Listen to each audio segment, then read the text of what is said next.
মহাবিশ্ব সম্পর্কে আমাদের সব ধারণাই কি ভুল? এই একটি প্রশ্নই আজ বিজ্ঞানীদের রাত্রি নিদ্রাহীন করে রেখেছে। কারণ আকাশের অন্ধকার ভেদ করে এক সময় ভ্রমণকারী যন্ত্র ফিরে গিয়েছে মহাবিশ্বের সেই শুরুর দিনে। তার নাম জেমস ওয়েব স্পেস টেলিস্কোপ বা JWST।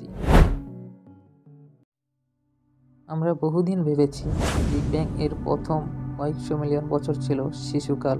এই সময় ছোট ছোট গ্যাস মেঘ ধীরে ধীরে তারা তৈরি হবে, তারপর গ্যালাক্সি, সবকিছু হবে ধীর শান্ত। কিন্তু JWST এর চোখে যা ধরা পড়ল তা বিজ্ঞানকে হতবাক করে দিয়েছে। JWST দেখেছে বিগ ব্যাং এর মাত্র 50 কোটি বছর পরে এমন গ্যালাক্সি যাদের আকার আমাদের ধারণার চেয়ে 10 গুণ বড়। এরা শুধু বড়ই নয়, আশ্চর্য রকম পরিণত, যেন মহাবিশ্বের বয়স কোটি কোটি বছর। কিন্তু সমস্যা হলো সময়ই তো নেই। এত বিশাল গ্যালাক্সি তৈরি হওয়ার জন্য দরকার লক্ষ লক্ষ সুপারনোভা বিস্ফোরণ, গ্যাস মেঘের চাপ, তারাগুলোর পার্থক্য, যা 50 কোটি বছরে কখনোই সম্ভব নয়। তাহলে এই গ্যালাক্সিগুলো কোথায় থেকে এলো? তারা কি বিগ ব্যাং এর সময় কোনোভাবে পরিণত জন্ম হয়েছিল, নাকি আমাদের তথ্যই কোথাও বড় রকম ভুল রয়েছে?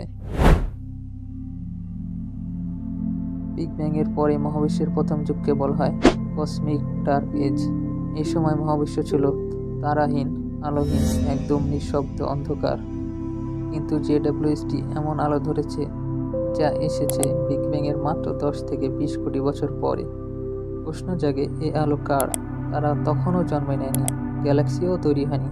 তাহলে কিছু বিজ্ঞানী বলছেন এই আলো হয়তো এসেছে প্রাইমোরিয়াল ব্ল্যাক হোল থেকে। বিগ ব্যাং এর ঠিক পরপর সৃষ্টি বিশাল ঘনত্বের ফাঁকফোকর, যা নিজের মধ্যে আলো চুষে নিলেও তাদের চারপাশে উঠতে থাকা গরম গ্যাস থেকে তৈরি হতে পারে অদ্ভুত উজ্জ্বলতা। এই আবিষ্কার আমাদের অন্ধকার যুগ এর ধারণাকে পুরো বদলে দিয়েছে। মহাবিশ্ব সব দিকেই সমান, এই ধারণাকে বলা হয় আইসোট্রপি। আমরা ভেবেছিলাম যেদিকেই তাকাই মহাবিশ্ব একই রকম, কিন্তু JWST আরও কিছু পর্যবেক্ষণে দেখা যাচ্ছে যে 30,000-এরও বেশি গ্যালাক্সি একই দিকে ঘুরছে। এ যেন কোনো অদৃশ্য শক্তি তাদের একসঙ্গে ঘুরিয়ে দিচ্ছে। এটা যদি সত্য হয় তাহলে মহাবিশ্ব নিজে হয়তো ধীরে ধীরে ঘুরছে।